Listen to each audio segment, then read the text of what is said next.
Hello tout le monde. Aujourd'hui nous allons vous présenter notre recette du millefeuille à la fraise. Une recette de saison pleine de gourmandise. Allez, on débute notre recette avec notre confit de fraises. Pour cela, on commence par mélanger du sucre semoule avec de la pectine NH et on mélange bien. Ceci évitera la formation des grumeaux lorsqu'on les mélangera avec de la purée de fraises. On verse ensuite la purée de fraises dans une casserole que l'on chauffera à feu moyen. Dès que ça chauffe, idéalement à 40 degrés, on commence à introduire petit à petit le mélange de sucre pectine tout en mélangeant, jusqu'à ébullition.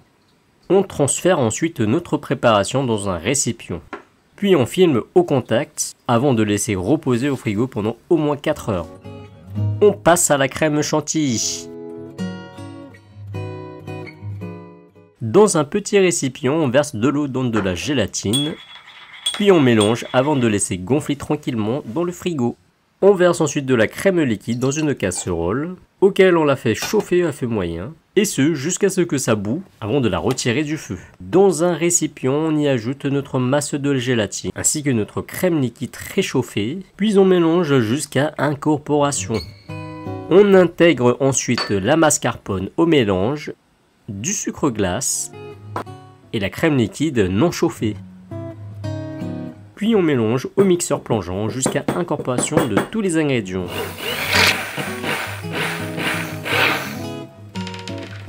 Avant de réserver au frigo pour au moins 4 heures. Prochaine étape, le crémeux vanille. On ajoute de l'eau et de la gélatine dans un petit récipient que l'on mélange et qu'on laisse gonfler au frigo. Dans une casserole, on y ajoute du lait, de la crème liquide et des perles de vanille.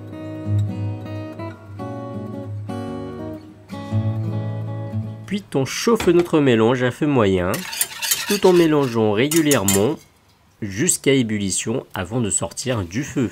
Dans un récipient contenant du jaune d'œuf, on y verse un tiers de notre mélange encore chaude au fur et à mesure, tout en mélangeant à l'aide d'un fouet jusqu'à incorporation du jaune d'œuf.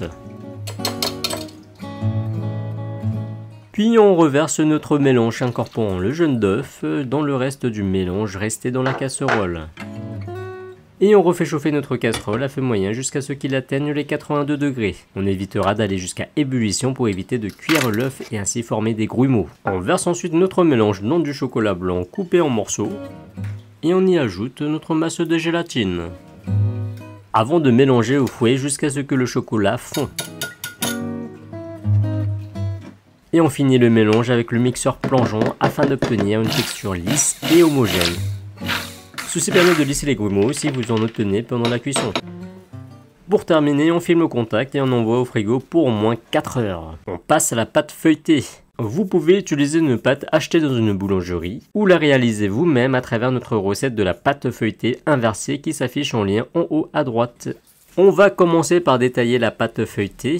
Pour cette recette, on va découper notre pâte feuilletée afin d'obtenir un rectangle de 30 cm sur 20 cm et une épaisseur de 4 mm.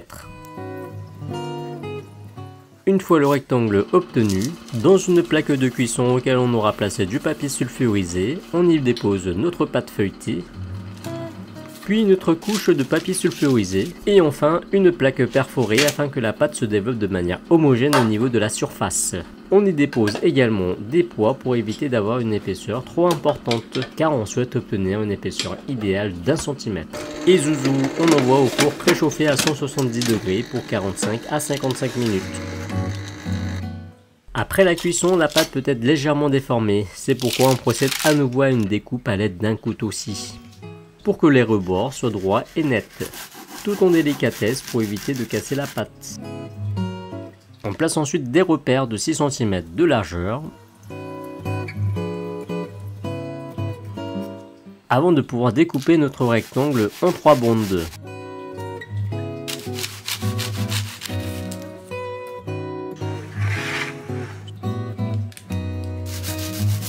Et on réserve. On va maintenant pouvoir monter la crème chantilly. On verse notre crème froide dans une cuve froide d'un robot pâtissier, puis on commence par monter avec une vitesse lente, avant d'augmenter la vitesse progressivement jusqu'à obtenir un bec d'oiseau.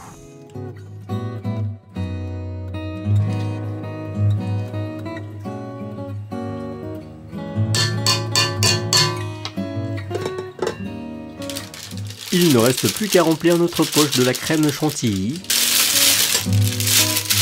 On utilise pour cela une douille Uni 12, puis on réserve au frigo le temps de la préparation des autres poches.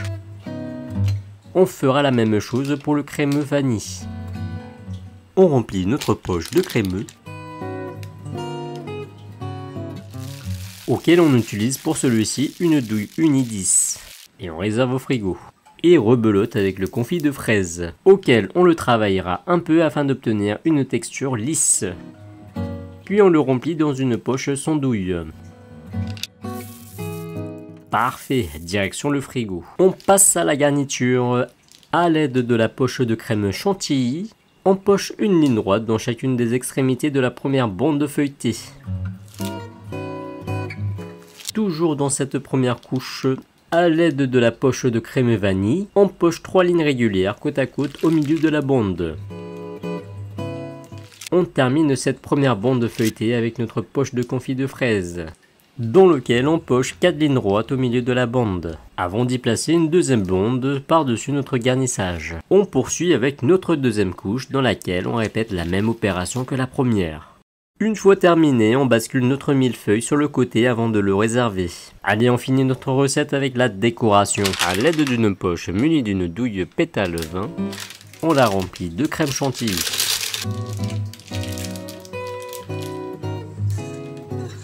On revient sur notre millefeuille dans lequel on va pocher de la crème chantilly. En y dessinant des petites vagues.